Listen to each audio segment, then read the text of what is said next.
With the trap bar, again, it's going to be easier exercise to do in coach. What you want to do is make sure that you're getting kind of more of a jumping stance. So it gets tricky, like if people kind of think more of a squatting stance, then they start getting the knees and stuff in the way. So start them off through here.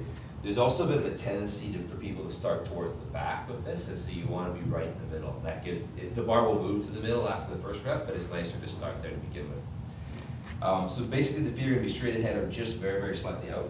And what you want to do is make sure that the athlete has their hand right in the middle. Okay, and I know that sounds really obvious to you guys, and but athletes screw up with this all the time, and then what happens is they finish the set, and they're torquing on their wrists, and the bar is all angled and weird and stuff like that, and it's just simply that they're not consciously remembering to set up right in the middle. So teach them to kind of use their eyes, line up so my hand's right in line with the bar, right, and then that gives me my set position from there.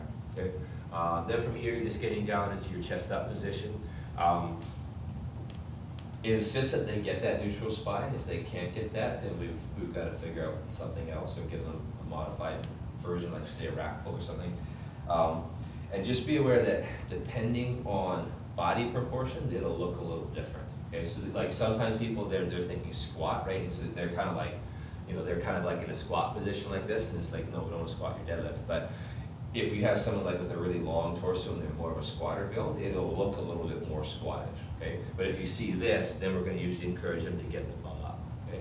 We don't want though to turn into straight leg deadlift. Like you see, like I could, with my body proportions, I could straight leg this, and so I still want to get some leg drive. Right? We're not trying to isolate the hamstrings with cap bar, we're trying to train the whole leg together, okay?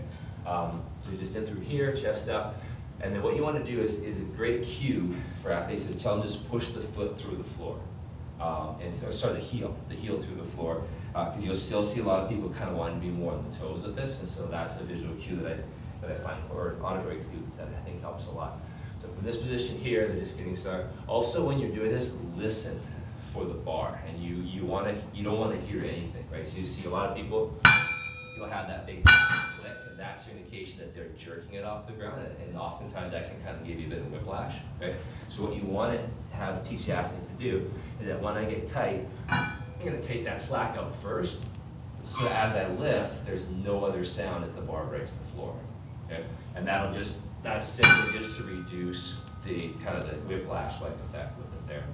We also want to teach them to put the bar down between sets, so it's bad enough if they don't come all the way down, but you don't want people bouncing this off, especially if they got rubber plates on the rubber floor, right? You can get a good bounce going and it helps you out a lot. But again, the goal is not to be able to do more reps because you bounce. The goal with this, we want the dead stop for two reasons. And one reason is that we want to build that starting strength. We don't want the momentum. We want to use the deadlift to be like, okay, you've got no momentum, dead stop, boom, get going quick, okay? Second thing we want to do with that is that we want to allow them to reset, which I think is really important for safety, right? So they're coming in through here, okay?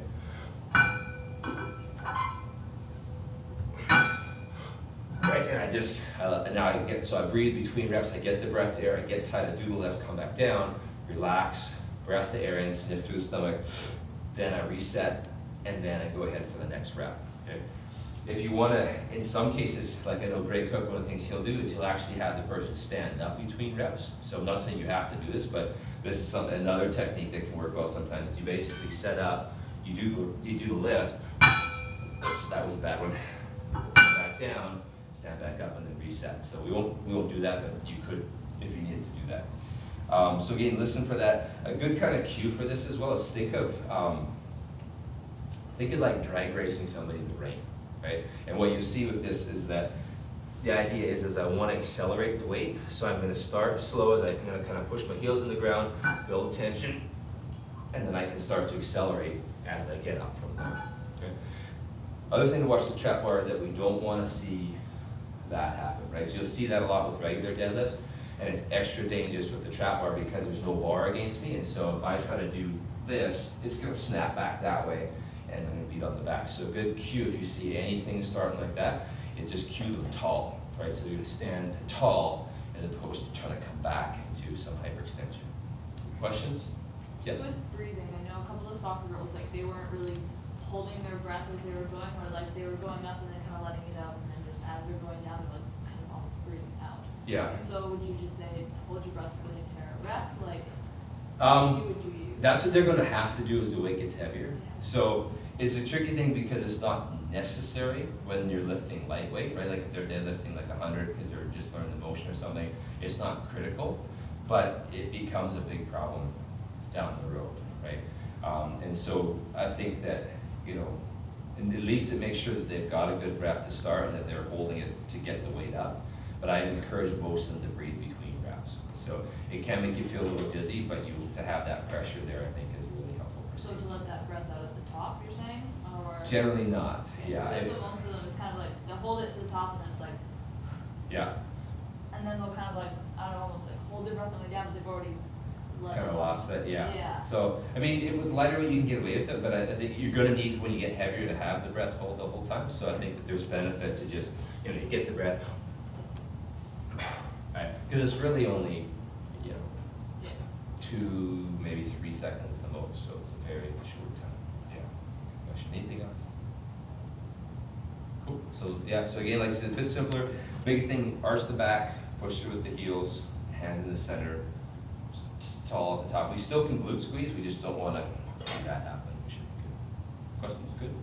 Which I remember in 303, Bill Luke sort of talked about like letting out the air like slowly, so sort of like letting the air like it's not like so Yep. you're still keeping pressure, but it's like because you don't want to build too much pressure, I guess. But that's like Yep. more for like I guess older people.